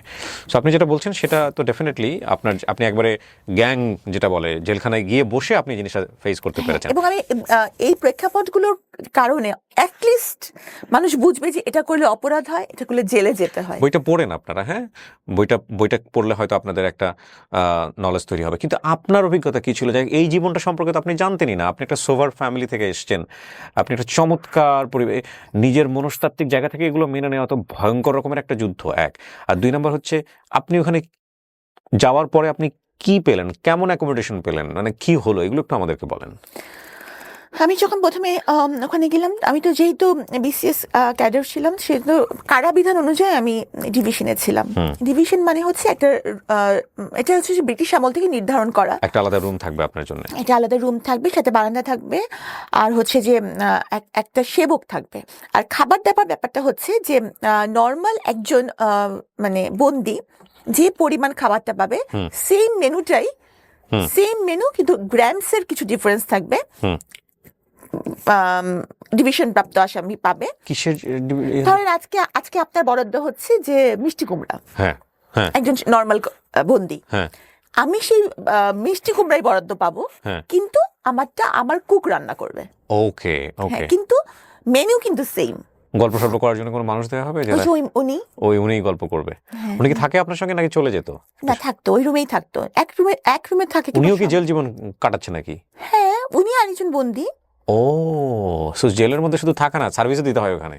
অবশ্যই সশ্রম কয়টা, সশ্রম কারাদণ্ড। ওকে, আমিও তো সার্ভিস দিয়েছি, আমি বাগানের মালিক ছিলাম না, রুমের পাহারাও তো ছিলাম। আচ্ছা আচ্ছা, সশ্রম কারাদণ্ড হয়েছিল আমার। যাদের সশ্রম কারাদণ্ড হয় প্রত্যেকের কাজ করতে হবে, এটা বাধ্যতামূলক। বিভিন্ন রকমের কাজ করতে হয়, এক একজনকে এক একটা, এটা কারা কর্তৃপক্ষ নির্ধারণ করে কাকে কোন কাজটা দিবেন। আচ্ছা, এটা নিজের ইচ্ছা মতো বেছে নেওয়ার সুযোগ নেই। ডেইলি লাইফটা কি ছিল? প্রথম তো খালি বলতাম যে আল্লাহ, আমি মরে গেলাম না কেন, মানে এতটা অপমান আমি নিতে পারছিলাম না। আর একটা মেয়ে যখন কোনো মামলায় সম্পৃক্ত হয়, তো সেই মেয়েটার ব্যক্তিগত জীবন, তার চরিত্র, তার বয়ফ্রেন্ডের সংখ্যা, তার চলাফেরা, তার লিপস্টিকের কালার, এমনভাবে আলোচিত হয় যে সেটা এতটাই ভয়ঙ্কর যে তার জীবন তো জীবন, তার বাবা মার জীবন ধারণ করাটাও কঠিন হয়েছে। ট্রু। আপনি জেলে বসে এগুলো বুঝতে পারছিলেন যে আপনাকে বাইরে নিয়ে কি হচ্ছে? আইডিয়া পাচ্ছিলেন কিছুটা? কিছুটা তো বটেই। কোনো মেয়ে যদি কোনো যৌন হয়রানির ভিকটিম হয়, তখনও কিন্তু তার চরিত্রের দিকে অঙ্গুলি নির্দেশ করা হয়েছিল, হয় যে তার চলাফেরায় নিশ্চয়ই কোনো দোষ আছে। তাহলে চিন্তা করেন যে যেখানে আরেকটা নারী মামলায় সম্পৃক্ততার অভিযোগে অভিযুক্ত হয়, তার চরিত্র নিয়ে কত কথা উঠতে পারে। আর সে যদি একটু আধুনিক হয়, সে যদি একটু গাঢ় কালারের লিপস্টিক দেয়, তাহলে তো বুঝেই নেন কি হবে তার সাথে। তার জীবন তো দুর্বিষহ হয়ই, তার বাবা মার জীবনটাও শেষ।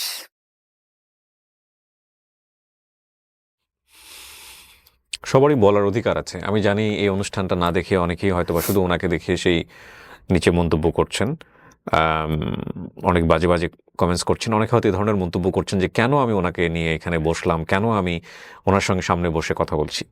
আমি একটা কথা বলি, আমি ওনার সম্পর্কে তেমন কিছু জানতাম না। উনি বইমেলায় বইটা নিয়ে প্রতিদিনই কোনো না কোনোভাবে বিভিন্ন কন্টেন্ট ক্রিয়েটারদের যারা আছেন তাদের কাছে বাইট দিচ্ছেন, সেগুলো আসছে, স্ক্রল করে দেখছি। একটা বাইট আমাকে খুব টাচ করে, সেটা হচ্ছে উনি নর্মালি বলছেন যে ভাই আমি তো জেল খেটে বের হয়েছি, আমি তো আইন আদালত আমার বিচার করছে, আমাকে তো নর্মালভাবে বাঁচার সুযোগ দেন, আমি তো সমাজের 8-10 জন মানুষের মতো মানুষ, আমার তো নর্মালভাবে বাঁচার সুযোগ আছে। এই লাইনটা আমাকে খুব ক্যাচ করে।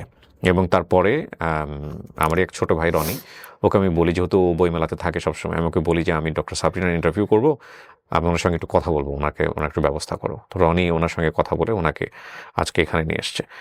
আমি আসলে শেষের দিকে এসে কিছু কথা বলবো আজকের অনুষ্ঠান নিয়ে। আমি ডেফিনেটলি ওনার জন্য কোনো সাফাই গাইব না, এবং উনি অপরাধ করেছেন কি করেননি সেটার বিচার কোর্ট করবেন। কিন্তু আমার মনে হয় যে প্রত্যেকটা মানুষকে স্বাভাবিকভাবে বাঁচার যে ক্ষমতাটা, সেটা আমাদের প্রত্যেকের জায়গা থেকে প্র্যাকটিস করা উচিত। একটা হচ্ছে যে আমি নিজে স্বাভাবিকভাবে বাঁচতে চাই, আর আরেকজন মানুষ তাকেও স্বাভাবিকভাবে বাঁচার যে ব্যাপারটা, সেখানে আমার কোনো দৃষ্টিভঙ্গি, আমার কোনো কথা, আমার কোনো কটু কথা যেন কোনোভাবেই আঘাতপ্রাপ্ত না করে। আমি বললেই যে চেঞ্জ হবে বিষয়টা এরকম না, বাট সেই জায়গাটায় অনেক কিছু আমার করার আছে আমার কাছে, কেন জানি মনে হয়। আমার বলতে আমি আপনাদের সবাইকে বলছি। জি, তো এরপর কি হলো সাবরিনা? আপনি আসলে কারাগারে তো বিভিন্ন লেভেল থেকে মানুষ আসে। হ্যাঁ, ওরাও আবার জাজমেন্টাল হয় কিনা? ও হ্যাঁ, ওরা তো কিছুটা প্রথম দিকে তো যথেষ্টই ছিল যে, আর এমনিতে হচ্ছে কারাগারে যেসব মানুষ আসে, মানে দেখা যায় যে বেশিরভাগই মাদক মামলা নিয়ে আসেন, এবং তাদের সাথে তো আমাদের কিছু ডিফারেন্স আছেই। হ্যাঁ, তো তারা তো কটাক্ষ করতো, উপহাস করতো। আপনার লেভেলের ওখানে কেউ কাউকে পান নাই? যে হ্যাঁ, আছে আছে আছে কেউ কেউ অপরাধ করে এসেছে, স্বীকার করেছে যেটা করেছি। যেমন যে তার মানে যে নিজের চোখে প্রত্যক্ষ করেছে যে তার ছেলের সাথে এরকম ঘটছে, তারপর কি সে মেরে ফেলেছে তাকে? মেরে ফেলেছে, সে নিজে স্বীকার করেছে এটা।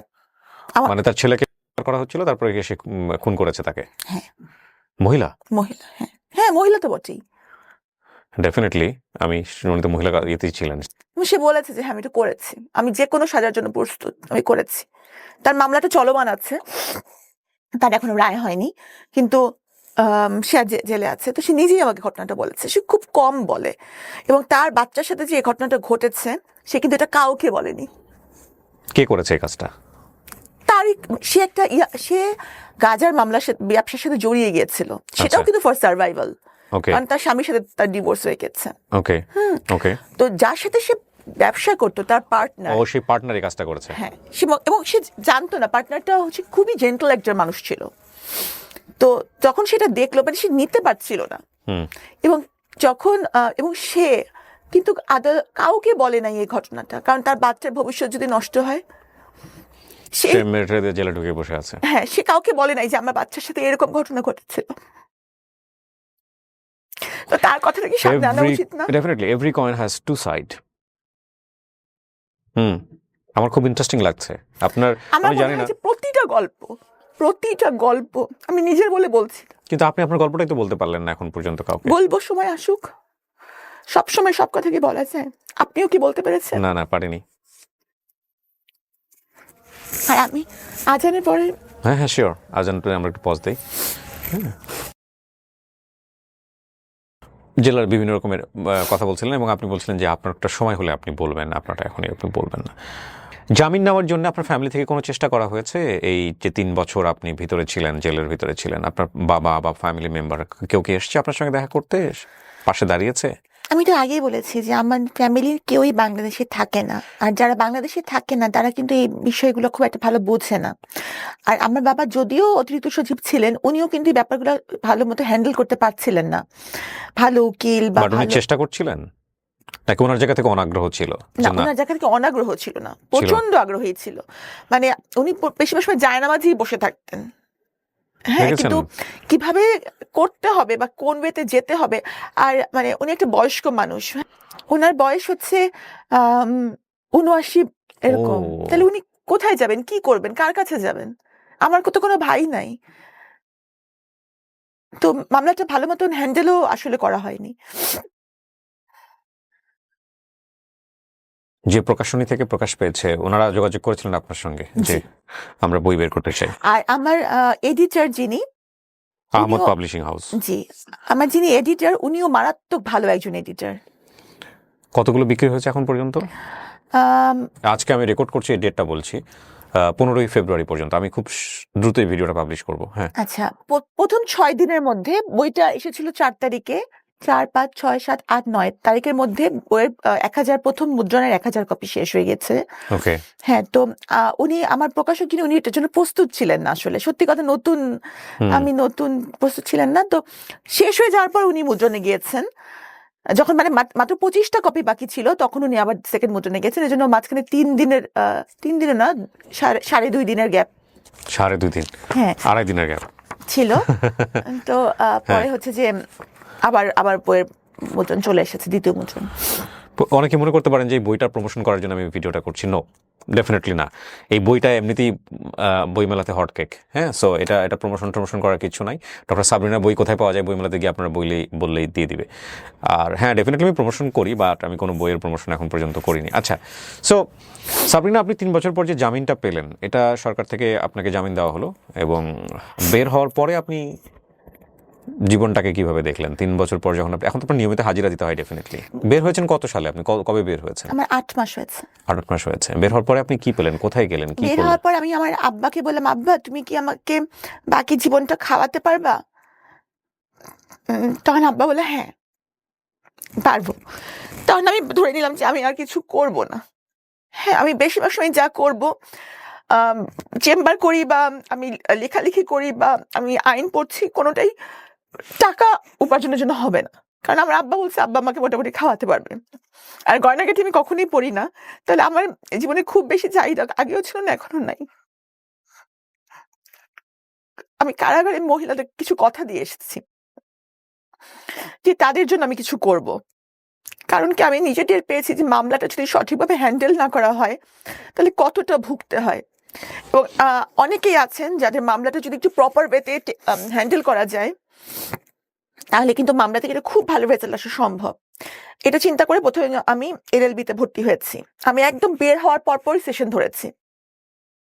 এবং আমার কাছে মনে হয়েছে যে একজন আইনজীবী চাইলে তার মানে ক্লায়েন্টের জীবন, মান-সম্মান, ভবিষ্যৎ সবই তো আল্লাহর হাতে। কিন্তু উনি চাইলে এটা করতে পারেন, সংরক্ষণ করতে পারেন। তো আমি নিজে এলএলবি-তে ভর্তি হয়েছি এবং আমার ইচ্ছা যে ওই বন্দীদের জন্য কিছু করা। কারণ আমি বের হওয়ার সময় আমাকে বলছে যে, "আমাদের জন্য কিছু কইরো, আমাদের কেউ নাই।" কারণ চিন্তা করেন একটা মহিলা মানুষ ১২টা বছর ধরে জেল খাচ্ছে। তার হাসব্যান্ড বিয়ে করে চলে গেছেন। তার বাবা-মা মরে গেছে। তার ভাই তার ফোনে তার গলা শুনলেই ফোন রেখে দেয়। তার ছেলে-মেয়ের সংসারে তার ঠাঁই নেই। সে কই যাবে? আমার তো তাও আল্লাহর কাছে শুকরিয়া বাবা-মা আছে। ওরা কই যাবে? আর আমি যেভাবে পদে, পদে হিউমিলিয়েশন এর শিকার হচ্ছি, তাদের কি অবস্থা? তারা যে লেভেল থেকে এসেছে তাদের তো আরো বেশি কঠিন অবস্থা। তারা কি করবে? কিন্তু আমার যেটা মনে হয়, সাবরিনা যেমন একটা বন্দীদের প্রতিনিধি।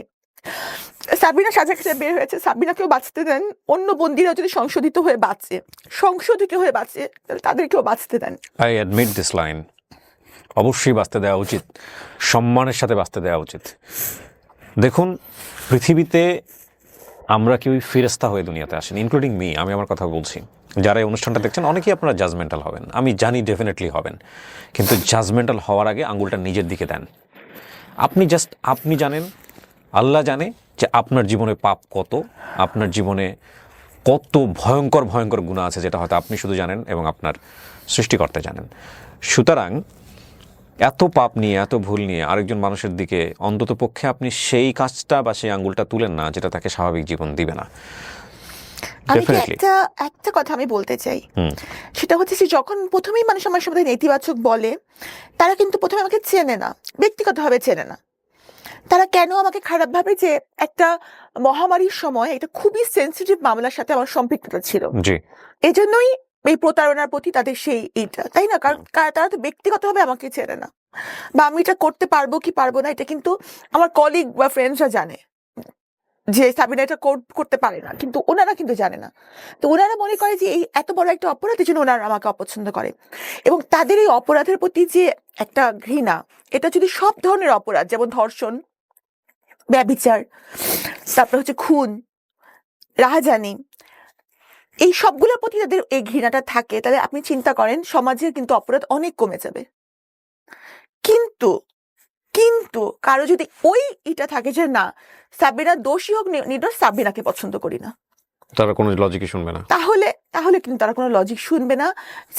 তখন সাবিনার ব্যক্তি জীবন, সাবিনা কি কালার লিপস্টিক দিল, এইটা। আমার বইয়ের ব্যাপারও তাই হয়েছে, পদে পদে বিভিন্ন ধরনের অপপ্রচার হচ্ছে। এমনকি আপনি অবাক হবেন, আপনি তো জানেন না, বা বইমেলা আপনি যান না, বইমেলা একদিনের জন্য একটা মেয়ে জেল খাটতে এসেছিল, একদিনের হ্যাঁ, সাজা আপনার নিয়ে। যে কোলে বোধহয় ওটা নিয়ে, এখানে। হ্যাঁ আমি দেখেছেন নিজে না? কনফিউজ হয়ে যাচ্ছিলাম যে একটা হ্যাঁ। ছেলে এরকম করছে। হ্যাঁ। আবার আপনাকে মনে হচ্ছিল যে আপনি যথেষ্ট মায়াবতী, যে কারণে হয়তো আপনাকে সান্ত্বনা দিচ্ছেন। কি হয়েছে ঘটনাটা বলেন, তুমি বলেছো না বোধহয় একটা হ্যাঁ জায়গায়? বলেছি। হ্যাঁ। ওই মেয়েটা একটু মানে খেলোয়াড়, আচ্ছা আচ্ছা। খেলোয়াড় মেয়েটা, এবং খেলোয়াড় মেয়েরা ওদের ড্রেস আপটা একটু অন্যরকম হয়, জি জি জি। এবং একটু ফিজিক্যাল এটাও একটু অন্যরকম হয়ে যায়, ওকে, ছেলেদের ড্রেস পরে আছে। বয় কাট চুল। ওকে। তো সে একদিনের সাজা নিয়ে একটা মারামারি মামলায় জেলখানে এসেছিল। আচ্ছা। তো স্বাভাবিকভাবেই মানে একটা ড্রেস দিয়ে কিন্তু একটা মেয়েকে জাজ করা হয়, জি। অন্তত বাংলাদেশে। হ্যাঁ। তো সে আসার পরে সব অন্যান্য বন্দীরা তাকে একেবারে খুব করা শুরু করলো, মানে তার প্রতি একটা মানে বাজে একটা যে ইঙ্গিত সেটা করা মেয়ে শুরু করো। পোশাক। আচ্ছা আচ্ছা আচ্ছা। তো সে এসে ঠিক বুঝতে পারছে না যে খাবো কি, খাবারও ধরে নাই সে। মানে খাবার ধরার কিন্তু একটা সিস্টেম আছে ওখানে, যে সময় খাবারটা ডিস্ট্রিবিউট করা হয় ওই সময় কিন্তু আপনাকে ওই আপনার একটা টিনের থালা বাটি থাকবে, সেখানে আপনি খাবারটা নিতে হবে। আপনি যদি না নেন, তারপর কিন্তু বাকি সময়টা আপনার কিন্তু কোনো খাবার নাই। আচ্ছা, মানে খাইলে খাও, না খাইলে না খাও। না, খাবার সবাই নেয়, কারণ ওখানে কিন্তু এমন না যে আমি দোকানে গেলাম আর খাবার কিনে চলে আসলাম যখন তখন, তার তো না। জি। তো সে খাবার ধরতে বুঝতে পারেনি, আর অন্য বন্দীরা তাকে সাহায্য করছে না। আচ্ছা। তো সেই সে খেলে বাসায় ফিরছিল, ওই সময় সে তার সাজা হয়েছে, সে জেলে চলে আসছে। ওই সময়টুকুকে এই কারাগারে পর্যন্ত প্রায় 24 ঘন্টা সে না খেয়ে আছে। আচ্ছা। সে কাঁদছিল। তা আমি তাকে যখন কয়েদি রুমে ডেকে নিয়ে আসলাম, তো কয়েদি রুমেও তেমন কোনো খাবার নাই, আমার কাছে ছিল একটু মুড়ি আর 2টা কলা, ওকে আমি দিলাম। আমি একটু পানিটা নিতে যাবো, এর মধ্যে দেখি সে খাবার গোগরা সে খেয়ে ফেলছে। ওকে। মানে she was so much hungry. Right.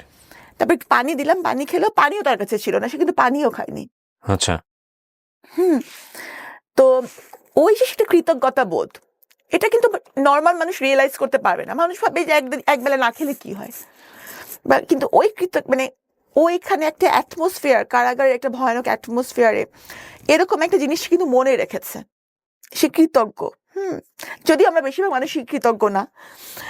মানে কোরআন শরীফে আল্লাহ বলেছেন, এত নিদর্শন দেখার পরেও তবুও কি তারা কৃতজ্ঞ হবে না, কৃতজ্ঞতা প্রকাশ করবে না। হ্যাঁ। তো তার মানে মানুষের মধ্যে বেসিক এটাই হচ্ছে কৃতজ্ঞ। হ্যাঁ, ওই যে ওই মেয়েটার মাথায় যে আমি যে তাকে হেল্প করেছিলাম, তো ও শুনেছে আমি বের হয়েছি, সে 8 মাস ধরে আমাকে খুঁজেছে, কিন্তু আমার ঠিকানা তো আর সে জানে না। তো যখন মানে গণমাধ্যমে এসেছে, আমি বই মেলায় আসছি বা বই বার হয়েছে, তখন সে খুঁজে খুঁজে মেলায় এসেছে। তখন সে, আপনারা দেখেছেন যে সে এসেছে বা আমাকে কৃতজ্ঞতা জানাচ্ছে, ওইটাকে মানুষ যদি বলে যে সেটা একটা ছেলে বা তার সাথে আমার কোনো সম্পর্ক, এটা রটনা করা হয়েছে, হ্যাঁ, তাহলে সেই অপপ্রচারকে আপনি কিভাবে দেখবেন? এটা একটা বড় সমস্যা আমাদের জায়গা থেকে। তবে এটা ঠিক যে মানুষের এই জাজমেন্ট করার জায়গাটা বন্ধ করার কোনো সুযোগ নাই। মানুষ জাজমেন্ট করবে, ন্যাচারালি করতে চায়, কিন্তু আপনি যে অভিজ্ঞতার মধ্য দিয়ে যাচ্ছেন সেটা একটা মেয়ে হিসেবে আমাদের সামাজিক প্রেক্ষাপটের জায়গাটা থেকে, মানুষ হিসেবের জায়গা থেকে আমি বলতে পারি সেটা খুবই ভয়ানক একটা জায়গা।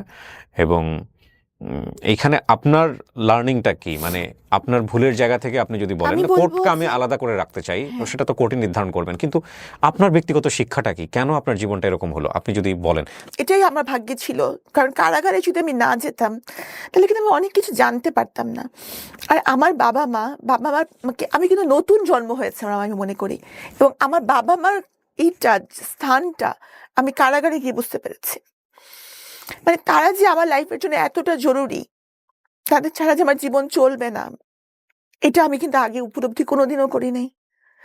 ওখানে গিয়ে আমি করেছি, এবং প্রতি সিজদায় আমি বলতাম যে আল্লাহ আমাকে তাড়াতাড়ি জামিয়ে দাও, শুধু ওনার কাছে ফেরত, মানে আমি যেন তাদের সেবা করতে পারি, কি যেটা আমি আগে করি নাই। এটাই আমার ভুল হয়েছে, যে আমি আমার বাবা মাকে অতটা গুরুত্ব দেই নাই যেটা আমার দেওয়া উচিত ছিল। আপনার সেকেন্ড হাজবেন্ড যিনি, ওনার সঙ্গে কি ডিভোর্স হয়ে গেছে? আমি তো বলেছি যে উনি আমার জন্য মরে গেছেন একদম। মানে ডিভোর্স, দেখবেন যে ডিভোর্সের পরেও কিন্তু মানুষের সম্পর্ক থাকে, কথাবার্তা বা অনেক কিছুই থাকতে পারে। এবং ডিভোর্সের ক্ষেত্রে দেখা যায় যে দুটা মানুষ ভালো হলেও ডিভোর্স হয়, কিন্তু উনি আমার কাছে একদম মৃত। কি কারণে মরে গেল উনি আপনার কাছে? এই যে আমার চোখের পানির জন্য তাকে ক্ষমা করা যায়, কিন্তু আমার বাবার চোখের পানির জন্য, আমার মায়ের চোখের পানির জন্য তাকে ক্ষমা করা যায় না। কারণ উনি কিছু করুক না করুক, এই পরিস্থিতিটা জন্য তো উনিই দায়ী, যার কারণে আমাকে এই পর্যন্ত আসতে হলো। তার জায়গাতেও তো একটা অ্যাকিউজ থাকতে পারে, সেও তো বলতে পারে যে না আমিও কিছু করিনি, আমি হ্যাঁ, নির্দোষ। সে হয়তো কিছু করেনি, কিন্তু আমি তো একেবারেই কিছু করিনি। তাহলে আপনি তাকে অ্যাকিউজ করছেন কেন? পরিস্থিতিটা তো তার কারণে, এই মানে এই যে করোনার, কিন্তু কিছু পরিস্থিতিতে যদি তার না হাত থাকে, লাইক হাজবেন্ড যদি কোনো কারণে, আমি বলছি না আপনার হাজবেন্ড দোষী না নির্দোষ, কিন্তু আপনি যে কারণে বলছেন তাকে মরে যাওয়ার কথাটা, সেই জায়গাটাই আমি একটু জাস্ট কোয়ারি থেকে বলছি যে এই পরিস্থিতির জন্য যদি উনি না হয়ে থাকেন, দর্শক আপনারা প্লিজ এগুলোকে কেউ জাজমেন্টের জায়গা থেকে নিন না, আমি ওনার ব্যক্তিগত জায়গাটাকে বের করার জন্য এই প্রশ্নটা করছি। সেটা হচ্ছে, যদি এই পরিস্থিতি আপনি যেভাবে ডিফেন্ড করলেন, বা আপনি যেভাবে করছেন কোর্টকে ডিফেন্ড, বা আজকে আপনি যে বিষয়ে যেভাবে নিজেকে নির্দোষ করার চেষ্টা করছেন, না, আমি নিজেকে নির্দোষ করার জন্য এখানে আসিনি। না আমি আই এগ্রি, বা ধরেন আপনি পয়েন্টগুলো আপনি বলেনই নাই, তো এখন কথা হলো যে উনিও তো ওনার জায়গা থেকে বলতে পারেন এইভাবে, তো সেটাই যদি শেষ পর্যন্ত প্রমাণ উনি হয়। আমাকে তো দোষী কোনোভাবেই বলতে পারবেন না। উনি কি কারণ- বলেছেন? না, উনি তো আমাকে দোষী বলতে পারবেন না, কারণ এটার মধ্যে আমার কোনো ইনভলভমেন্টই ছিল না। আর আরেকটা ব্যাপার হচ্ছে যে আমি তো এটা বলিনি যে, কিন্তু পরিস্থিতিটা তো উনার কারণেই তো এটার মধ্যে আমার সম্পৃক্ততা, না হলে তো এটার মধ্যে আমার সম্পৃক্ততার কোনো বিষয় নাই। না, কিন্তু হাজবেন্ড যদি উনি বিপদে আমার পড়েন, husband, হ্যাঁ। হাজবেন্ড যদি বিপদে পড়েন, সেই বিপদটা যদি তার নিজের ক্রিয়েট না করা হয়, ডেফিনেটলি হাজবেন্ডের ফ্যামিলি সেটা সাফার করে, এটাই তো স্বাভাবিক। হ্যাঁ, তো ঠিক আপনি যদি আছে। আপনার হাজবেন্ডকে দোষী না বলেন, তাহলে ওনার কারণে যে আপনার যে সাফারটা হয়েছে সেটা তো আপনাকে অ্যাকসেপ্ট করতে হবে। কিন্তু এই যে 3টা বছর, সেই 3টা বছরে আমার বাবা অসহায়ের মতন উকিল খুঁজেছে, হ্যাঁ, হ্যাঁ, তাদের পরিবার থেকে কোনো সাপোর্ট বা হ্যাঁ। তার কাছ থেকে হ্যাঁ। কোনো সাপোর্ট আসে নাই। সে যদি আমার হাজবেন্ডই হয়ে থাকতেন, তাহলে কি এই 3টা-4টা বছরে আমাকে সাপোর্ট করার জন্য উনি কিছু করতেন না? আমার জন্য কে করবে? উনি তো নিজেও জেলে ছিলেন বোধহয়। হ্যাঁ, সো এমনও তো হতে পারে ওর ফ্যামিলির কেউ সাহস পাননি বা কোনোভাবেই আগানোর চেষ্টা করেননি। বিষয়টা তো খুব সেন্সিটিভ হতে পারে। তো কেন? যাই হোক, আপনাদের ইন্টারনালি ভিতর যেগুলো আছে সেগুলো নিয়ে আমরা নাই বা ঘাটলাম, কিন্তু আপনি বলতে চাচ্ছেন যে সো আপনাদের কাগজে কলমে কোনো ডিভোর্স হয়নি, না, ডিভোর্সের কাগজ আমি দিয়েছি আগেই দিয়ে দিয়েছেন। হ্যাঁ। ওকে, আমরা একেবারে শেষের দিকে চলে এসেছি, কিন্তু আমার অনেক বেশি মানে তেষ্টা থেকে গেল আজকের অনুষ্ঠানটা নিয়ে। দেখেন, আমি জানি না আপনি দোষী না নির্দোষ। আমার অনুষ্ঠানে আসলে আপনাকে আমি দোষী নির্দোষ সেটা প্রমাণ করার জন্য ডাকিও নাই। আমিও তাই চাই না। আমি শুধু মনে হয়েছিল যে আপনার সঙ্গে আমি একটু কথা বলতে চাই, একটু আমি শুনতে চাই গল্পটা। ডেফিনেটলি যেহেতু এটা চলমান অবস্থায় রয়েছে, কোর্ট মহামান্য আদালত যে রায় দিবেন সেই রায়ের প্রতি আমাদের বিশ্বাস করে সম্মান জানাতে হবে। অবশ্যই। এবং তবে এটা ঠিক, একটা মানুষ সমাজে জন্মগ্রহণ করার পরে, একটা পরিবারে জন্মগ্রহণ করার পরে, সমাজ থেকে সে নেয়, পরিবার থেকে সে নেয়, রাষ্ট্র থেকে নেয়, তার পেছনে ইনভেস্ট করা হয়। সে একটা মেধা হয়ে সমাজে জন্মগ্রহণ করে এবং তারপরে সমাজকে সে কন্ট্রিবিউট করতে চায়। সেই জায়গাটায় যখন কোনো ব্যত্যয় ঘটে, তাহলে এই যে পুরো ইনভেস্টটা তার পেছনে হলো, এই ইনভেস্টটা তখন অপচয় হয়ে যায়। ডক্টর সাবরিনার মতো মানুষরা যখন কোনোভাবেই বিপদগ্রস্ত হন বা বিপদে পড়েন বা বিপথে যান, হ্যাঁ, আমি 3টা শব্দই রাখলাম এখানে, তখন দিন শেষে এটা আমাদের জন্যে ক্ষতি। এখানে এটা একটা বিষয় যদি আপনি ব্রডার অ্যাঙ্গেলে চিন্তা করেন। আর দ্বিতীয়ত চিন্তা করার বিষয় আছে যে ব্যক্তি মানুষ হিসেবে যদি আমি চিন্তা করি, দেখুন ভুল শুদ্ধ সব কিছু মিলিয়েই মানুষ। আমি অপরাধী, আপনি অপরাধী, কারো অপরাধে সাজা হয়, কারো অপরাধে সাজা হয় না, কেউ পাপ করে সাজা পায়, কেউ পাপ করে সাজা পায় না। কিন্তু কোনো মানুষ ওই যে বললো না যে প্রায়শ্চিত্ত করে এসে যদি সে সুন্দরভাবে বাঁচার জন্য সমাজে বাঁচতে চায়, তাহলে আমাদের যে সামাজিক দৃষ্টিভঙ্গির জায়গাটা, যে ও একবার জেল খেটেছে কিংবা ও যে একবার পাপ করেছে, এই যে দৃষ্টিভঙ্গি জায়গাটা থেকে তাকে আন্ডারমিন করা, এটা ভয়ঙ্কর রকমভাবে অন্যায়। এটা মানবিক জায়গা থেকেও অন্যায়। আমি জানি না কারণ ওনার ফিউচার কী হবে, তবে এই কথাটাকে আমরা নিয়ে আজকের অনুষ্ঠানটা শেষ করতে চাই। এটা অবশ্যই তাকে সুন্দরভাবে বাঁচার রাইট দিতে হবে, রেসপেক্টের সাথে। 8-10টা মানুষ যেভাবে পায়, এটা তার রাষ্ট্রীয় অধিকার, ধর্মীয় অধিকারও, ঠিক আছে? এবং যদি সে অনুতপ্ত হয়, যদি সে প্রায়শ্চিত্ত করে এবং যদি তার সাজা হয় হওয়ার পরে। আর যদি ভুলবশত, উনি যে কেসগুলো বলেছেন, ভুলবশত কাউকে পেনালাইজ করা হয়ে থাকে বা ভুলবশত কাউকে সাজা দেওয়া হয়ে থাকে, তাহলে এটার যে এটার ক্ষতিপূরণ মনে হয় না দিন শেষে কেউ দিতে পারে। অসময় নামে একটা ছবি রিসেন্টলি দেখলাম, আপনারা হয়তো দেখেছেন, এটা অমির ছবি। এবং দিন শেষে এরকম পুরো ছবি শেষে এরকম একটা প্রশ্ন দিয়ে ছবিটা শেষ হয়। তো এগুলো আসলে আমাদের হয়তো একটা সময় অ্যাড্রেস করতে হবে, কারণ এটাও তো অপূরণীয় ক্ষতি একটা মানুষের জন্য। উনি কি পারবেন? যদি, আমি বলছি না ওনার বিচার কী হবে, বাট যদি শেষ পর্যন্ত ধরেন ওনার চাকরিতে উনি বহালি হলো, ওনার সব কিছু উনি রিটার্ন পেলো, উনি নিরপরাধ প্রমাণিত হলো, ওনার জীবন থেকে যে বছর চলে গেছে, ওনার জীবন থেকে যে মোটিভেশনগুলো চলে গেছে, ওনার জীবনের সবচেয়ে গোল্ডেন টাইমগুলো যে চলে গেছে, এগুলো কি কেউ ওনাকে রিটার্ন দিতে পারবে? বা যার ক্ষেত্রে হয় তাদেরকে কি আমরা রিটার্ন দিতে পারি না। সো এই অপূরণীয় ক্ষতির ভ্যালুটা কি? হ্যাঁ, হয়তো ওনাকে বেতন দেওয়া হবে, সেটা হয় সরকারি চাকরিজীবীদের ক্ষেত্রে, পুরা সমস্ত বেতন দেওয়া হবে, কিন্তু যে সম্মান, যে হানি, যে কষ্টটা সম্মান হানিকর অবস্থায় যেটা ফেস করতে হয়, উনি যাদের কথা বলেছেন এই বইয়ের মধ্যে, তারা যদি এরকম ফেস করে থাকেন, সেটা তাদেরকে কে ফিরিয়ে দিবে? খুব কঠিন কিন্তু। এবং সেই জায়গাটায় অন্তত সেই কাতারে আপনি নিজেকে সামিল করেন না, কারণ বিচারকের ক্ষমতা একমাত্র আল্লাহর, আর রাষ্ট্রীয়ভাবে তো রাষ্ট্রের নির্দিষ্ট একটা কাঠামো আছে। সুতরাং আমরা জাজমেন্টাল না হই, এটা হচ্ছে বিষয়। Sabrina, thank you so much. আমার ভালো লেগেছে আপনার সঙ্গে বসে। হ্যাঁ, আপনি সারা জীবন এরকম মানবিক থাকেন, যতটুকুভাবে নর্মাল লাইফ লিড করবেন, প্রায়শ্চিত্ত যদি করা হয়, ওই নর্মাল লাইফটুকুর প্রতি আমার জায়গা থেকে সবসময় আপনার প্রতি রেসপেক্ট থাকবে। কিন্তু আমারই হচ্ছে সব বন্দিনীদেরকে বাঁচতে দেন। এই বন্দিনী বইটা যখন মানুষ পড়বে, তখন জানবে যে কিছু কিছু মানুষ অনেক কষ্টে আছে, তাদের জন্য কিছু করার সুযোগ আছে। আমার তো বাবা মা আল্লাহর রহমতে আছে, তাদের কেউ নেই। শেষ করছি প্রিয় দর্শক এবং শ্রোতা, আজকের লাইফটা একটু অন্য রকমের। আমি আবারও বলছি, আমি ডক্টর সাবরিনাকে এখানে জাজ করার জন্য আনিনি। আমার তার কথাগুলো শোনার খুব শখ ছিল। হ্যাঁ, আপনি কিভাবে নেবেন না নেবেন সেটা আপনার একেবারেই ব্যক্তিগত ব্যাপার। সে অপরাধী কি অপরাধী না, সেটার বিচারকের হাতে থাকলো, এবং আমি তাকে এখানে নিরপরাধ প্রমাণ করার জন্য আনিনি। তবে বলার রাইট আছে সবার, এটা তার রাষ্ট্রীয় অধিকার। সেই জায়গা থেকে তাকে আমি বলার সুযোগ দিয়েছি। ভালো থাকুন আপনারা। শেষ করছি আজকের মতো। আসসালামু আলাইকুম।